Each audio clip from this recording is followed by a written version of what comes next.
E aí, pessoal, tudo jóia?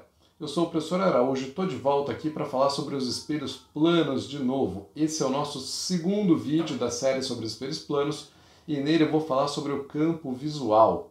É um assunto interessante que cai bastante nas provas, nos vestibulares, então acompanha comigo, lembra de usar sempre régua e fazer com muito capricho. Vamos lá? Quando a gente fala em campo visual, geralmente a pergunta quais são os pontos ou qual é a região do espaço que um certo observador O pode enxergar através de um espelho. No caso, o meu espelho está aqui e eu coloquei 3 pontos, A, B e C, para que a gente possa analisar quais são os pontos que esse observador consegue enxergar olhando para o espelho. A primeira coisa que é importante a gente ter em mente é que quando você olha para algo através de um espelho, você não está olhando para o objeto de fato, você está olhando para a imagem do objeto. Então, para que esse observador consiga enxergar esses pontos, ele tem que conseguir enxergar, na verdade, a imagem deles. O primeiro passo que a gente vai fazer aqui é desenhar a imagem de cada um desses 3 pontos no lado oposto do espelho. Então vamos contar aqui, ó. O ponto A, ele está 1, 2, 3, 4, 5 quadradinhos do nosso espelho. Eu vou contar 1, 2, 3, 4, 5 quadradinhos para o outro lado. E aqui eu tenho... Cadê o passo 5 aqui? E aqui eu tenho a imagem do ponto A, que eu vou chamar de A'. Para o ponto B é a mesma coisa. Ó. 1, 2, 3, 4, 5. 1, 2, 3, 4, 5. Então aqui eu tenho a imagem B'. Agora, para o ponto C, eu tenho 2 quadradinhos até a reta do espelho. Então eu conto mais 2 quadradinhos. E aqui eu tenho a imagem C'.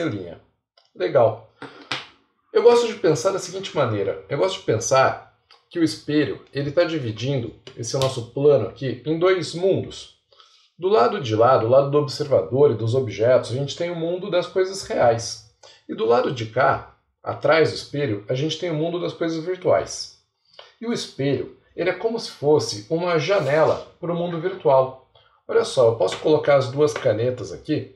E o espelho é como se ele estivesse formando uma janela por onde o observador consegue enxergar o outro lado. Legal, né? O que o espelho vai fazer, basicamente, é limitar a visão do observador para o lado virtual.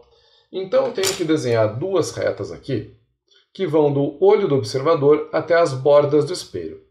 Então a primeira vai estar aqui, ó, que eu vou prolongar para o lado virtual, fazendo um tracejado. E a segunda reta que eu tenho que desenhar, ela está aqui, ó. Vamos lá, fazendo direitinho. Vai até a borda do espelho. E no lado virtual, eu faço essa reta tracejada. Galera, só de olhar para isso aqui, a gente já consegue perceber que pelas limitações do espelho, o observador só vai conseguir enxergar a imagem B'. As imagens A' e C' estão fora do alcance do observador. Então eu já sei que só a imagem de B é que vai ser enxergada. Mas existe um jeito mais fácil de fazer isso, mais prático, onde a gente não tem que passar todas as imagens para o outro lado. A gente pode fazer uma imagem do observador. Então eu vou pegar o observador e vou contar. Ó, 1, 2, 3, 4. 1, 2, 3, 4. O observador está a 4 quadradinhos do espelho, então essa aqui é a minha imagem do observador. Olhinha. O que eu faço agora? Eu vou fazer o mesmo procedimento. Eu vou traçar uma reta que vai do ponto O' até as bordas do espelho. Então, começando por essa borda aqui, ó, tracejado do lado virtual, e uma reta contínua do lado real. Agora, para outra borda, eu vou traçar aqui a minha retinha tracejada e do lado de lá, uma reta contínua. Bacana, reparem que a gente encontrou igual, a mesma coisa que a gente tinha visto do outro lado. E toda essa região aqui, ó, entre essas 2 retas, é o que a gente vai chamar de campo visual do observador. Tudo que tiver entre essas 2 retas, ele consegue enxergar através do espelho. Ah, legal. E o que tiver fora delas? O que tiver fora delas, ele não vai conseguir enxergar. É como um ponto cego, ou pontos cegos para esse observador quando ele olha para o espelho. Tá, deu para entender direito isso aqui? Então agora vamos aplicar o campo visual numa situação bem comum, que aparece bastante nos vestibulares e nas provas por aí. É esse caso em que você tem um observador de frente para uma parede onde vai ser colocado um espelho. E a pergunta é, primeiro, qual é o menor tamanho de um espelho para que ele possa se enxergar por inteiro? Para que ele possa enxergar, na verdade, a sua imagem por inteiro, né? Porque quando a gente olha para algo através do espelho, a gente está olhando para a imagem daquele objeto. Então eu vou fazer o seguinte, para que esse observador possa enxergar a imagem dele por inteiro, ele tem que conseguir ver desde o topo da cabeça, então eu vou traçar aqui uma reta até o topo da cabeça da imagem dele, até a ponta do pé. Vou traçar aqui uma outra reta que vai do olho do observador até a ponta do pé. Olha só, dessa forma eu garanto que toda a imagem dele está dentro do campo de visão. Joia! Aonde que eu tenho que colocar o espelho? O meu espelho ele tem que estar aqui, ó. Esse aqui é o menor tamanho possível para o espelho, para que ele possa se enxergar por inteiro.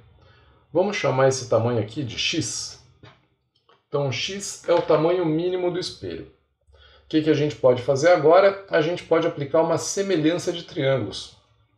Admitindo que o olho do observador, o topo da cabeça e a ponta do pé estão numa mesma reta, e fiquem tranquilos, o exercício sempre pede para você admitir isso. A gente pode verificar que tem dois triângulos aqui, ó. Um triângulo menor, que vai do olho do observador até a parede, até o espelho, e outro triângulo maior, que vai do olho do observador até a sua imagem. A gente pode aplicar, pessoal, uma semelhança de triângulos. Como é que ela vai ficar? Para o triângulo menor eu tenho a base X. Para o triângulo maior, a base H. Chamei de H a altura desse cara, do observador ou da imagem. Então X está para H. Assim como essa distância Dzinho está para essa distância 2Dzinho. 2 vezes Dzinho. Repara que eu posso cortar agora o Dzinho de cima com o Dzinho de baixo, né? Cancelando esses caras, eu vou chegar em X igual a H, a altura do observador, dividido por 2. Ou seja, para que uma pessoa possa se enxergar por inteiro no espelho, o tamanho mínimo desse espelho deve ser metade da altura da pessoa. E o mais interessante, reparem que como a gente cortou a distância Dzinho, esse resultado é independente da distância da pessoa até o espelho. Então é outra pergunta comum. Esse resultado depende da distância da pessoa até o espelho? E a resposta é não, não depende. Sabe o que mais que dá para a gente achar aqui? Dá para a gente encontrar a altura que esse espelho deve se encontrar em relação ao chão, que eu vou chamar de Y. Então, Y é a altura do espelho até o chão, para que a pessoa possa se enxergar por inteiro. O que a gente pode fazer aqui? Outra semelhança de triângulos.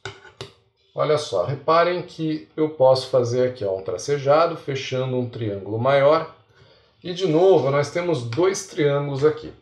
Um triângulo menor que vai do pé da imagem até a parede, e outro maior que vai do pé da imagem até o observador, até a pessoa.